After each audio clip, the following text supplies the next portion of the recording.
बिलॉव्ड students, welcome to CBKYS। Financial reporting का paper pattern हम discuss कर चुके हैं। लिंक डिस्क्रिप्शन में है, जिन लोगों ने नहीं देखा जाकर देख सकते हैं।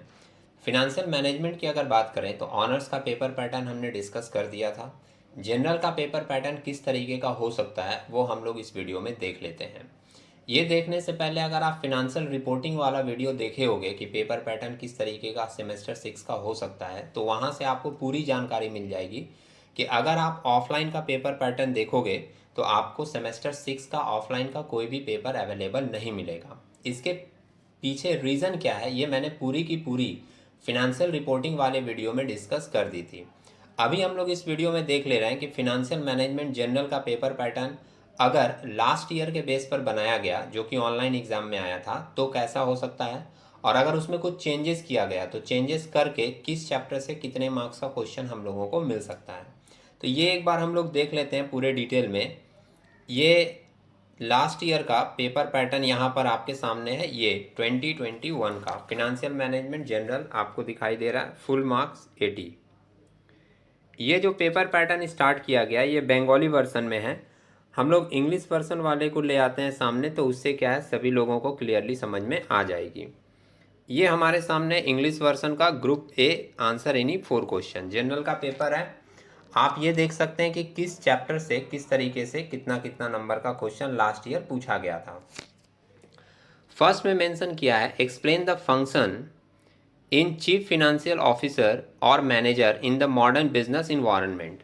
10 नंबर का एक क्वेश्चन दिया है थ्योरेटिकल, और ये वाले क्वेश्चन का आंसर आपको जनरली फर्स्ट चैप्टर में किसी भी बुक में मिल जाएगा। इंट्रोडक्शन वाला चैप्टर जो होता है उसको अगर आप ध्यान से देखेंगे तो इस क्वेश्चन का आंसर आपको वहाँ पर मिल सकता है। नेक्स्ट सेकेंड नंबर जो क्वेश्चन है, borrow from a bank ₹1 lakh at 12% rate of interest to be paid in 5 equal annual installment at the end of each year.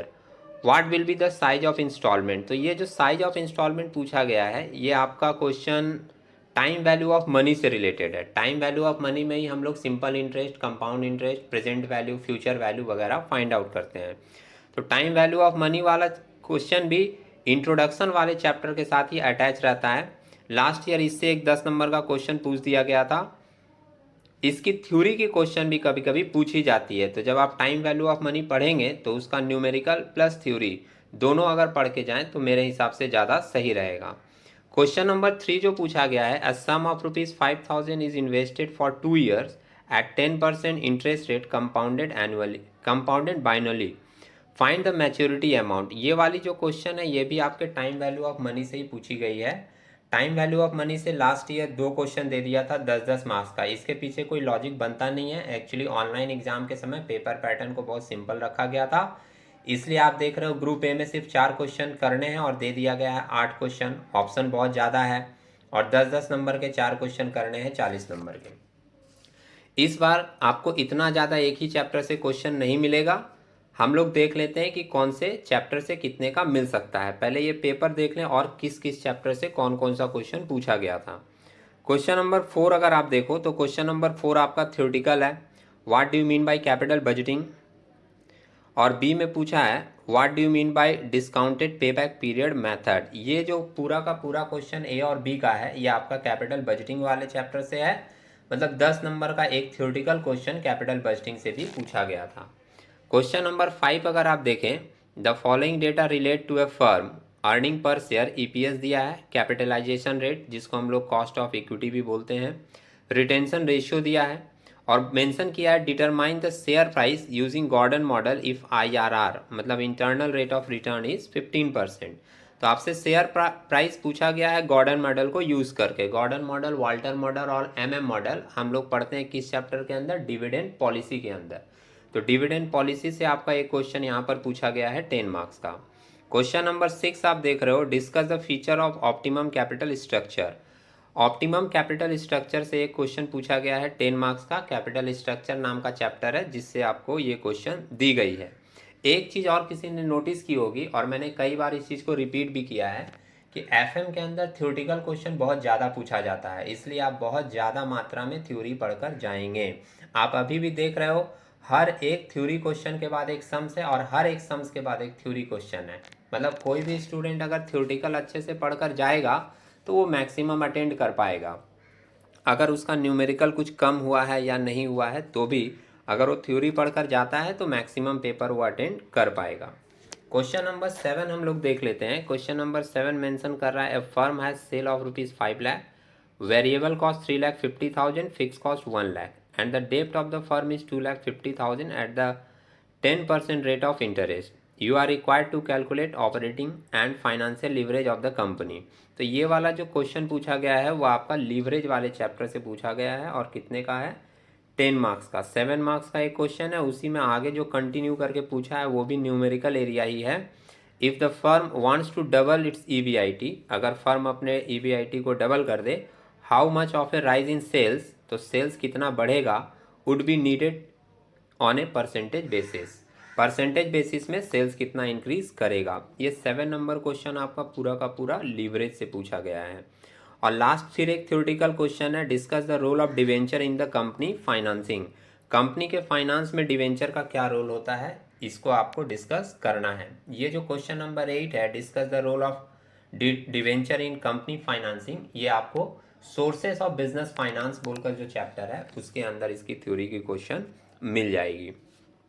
तो ये हमने ग्रुप ए देखा जिसमें 8 क्वेश्चन दिया हुआ था और उसमें से 4 करना था। लास्ट ईयर का सिंपल पेपर पैटर्न था।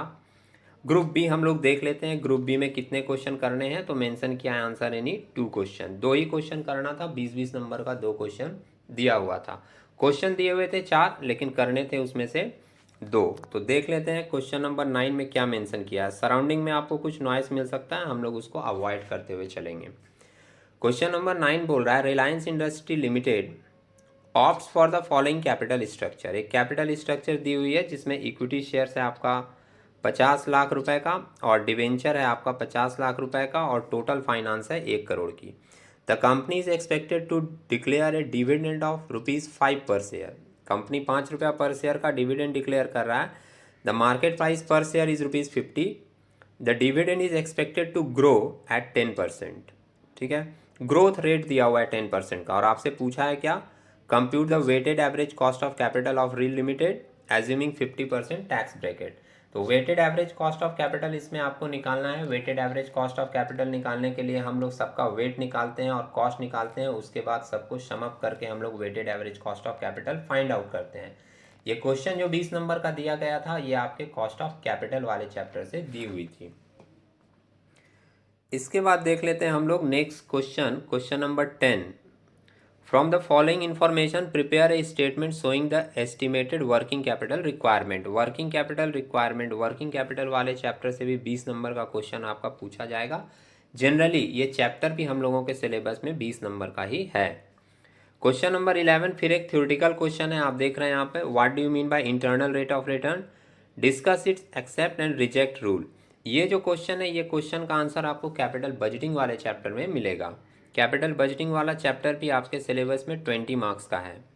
बी नंबर पार्ट पूछा है, write a short notes on dividend policy and retain earning. तो डिविडेंड पॉलिसी वाला शॉर्ट नोट्स आपको डिविडेंड पॉलिसी वाले चैप्टर में मिल जाएगा एंड रिटेन अर्निंग वाला शॉर्ट नोट्स आपको मिल जाएगा सोर्सेस ऑफ फाइनेंस वाले चैप्टर में। लास्ट एक क्वेश्चन है 12 नंबर जिसमें मेंशन किया है, compute the pay back period. ये पे बैक पीरियड कैलकुलेशन या इंटरनल रेट ऑफ रिटर्न या एवरेज रेट ऑफ रिटर्न या नेट प्रेजेंट वैल्यू या प्रॉफिटेबिलिटी इंडेक्स, ये सारी चीज़ें जो भी निकालने के लिए पूछी जाती है ये आपको मिल जाती है चैप्टर कैपिटल बजटिंग के अंदर। और लास्ट में एक थ्योरेटिकल क्वेश्चन इसके साथ ऐड कर दिया है, what do you mean bye profitability index. ये थ्योरेटिकल क्वेश्चन का आंसर भी आपको कैपिटल बजटिंग में मिलेगा।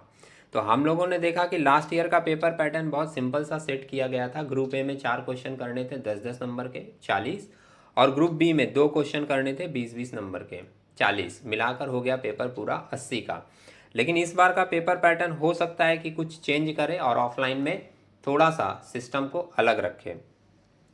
अगर थोड़ा सा इसमें चेंजेस भी किया गया तो कौन से चैप्टर से कितने मार्क्स का क्वेश्चन हम लोगों को मिल सकता है ये भी हम लोग एक बार देख लेते हैं। ये देखिएगा आपका सिलेबस का पूरा पैटर्न है। Financial management full marks 100, 20 marks का इंटरनल है और 80 मार्क्स का आपका एग्जाम होगा, टोटल 100। इसमें जो फर्स्ट चैप्टर है चैप्टर 1 जिसके अंदर 2 पार्ट रखा गया है, इंट्रोडक्शन और बेसिक कॉन्सेप्ट, ये आपका पूरा का पूरा 10 मार्क्स का है। इसी के अंदर आपके कुछ थ्योरेटिकल क्वेश्चन है, profit maximisation, wealth maximisation, financial officer manager के रोल और टाइम वैल्यू ऑफ मनी के अंदर में जो भी कैलकुलेशन होता है वो भी इसी चैप्टर के अंदर रखा गया है। तो इससे आपको 10 नंबर का क्वेश्चन तो मिनिमम मिलेगा ही अगर आप ये पढ़ लेते हो अच्छे से। तो सेकेंड जो हमारा चैप्टर है sources of finance and cost of capital. Cost of capital वाला न्यूमेरिकल एरिया है और सोर्सेस ऑफ फाइनेंस से कुछ थ्योरेटिकल क्वेश्चन पूछे जाते हैं। और ये चैप्टर भी हम लोगों के सिलेबस में कितने मार्क्स का है? 10। सोर्सेस ऑफ फाइनेंस और कॉस्ट ऑफ कैपिटल अगर आप पढ़ लेते हैं तो आपको 10 नंबर का क्वेश्चन वहाँ से मिलेगा फिक्स। नेक्स्ट 3 नंबर पार्ट में पूछा गया है लीवरेज। 3 नंबर आपका पार्ट रखा गया है सिलेबस के अंदर, leverage and capital structure theory. तो लीवरेज और कैपिटल स्ट्रक्चर थ्योरी से 10 नंबर का सिलेबस के अंदर फिक्स है। वर्किंग कैपिटल मैनेजमेंट आपका 20 नंबर का है, मैंने अभी भी डिस्कशन के समय कहा था। इसको 2 पार्ट में रखा गया है। यहाँ पर आप देख रहे हो working capital management number 1 10 number का यहाँ है, और आगे आपको दिखेगा working capital management 5 number point में दिया है, वर्किंग कैपिटल मैनेजमेंट 2 यहाँ पर अलग रखा है 10 नंबर का, ये पार्ट 10 मार्क्स की। इसके बाद कैपिटल बजटिंग का जो चैप्टर है वो यहाँ पर कैपिटल एक्सपेंडिचर डिसीजन बोलकर दिया है, capital expenditure decision 1, capital expenditure decision 2, और ये भी है आपका 10 मार्क्स और 10 मार्क्स का, मतलब पूरा कैपिटल बजटिंग वाला एरिया 20 मार्क्स का है। और लास्ट में एक है डिविडेंड डिसीजन, डिविडेंड पॉलिसी वाला एरिया भी आपका 10 मार्क्स का है। टोटल मिलाकर हुआ 80।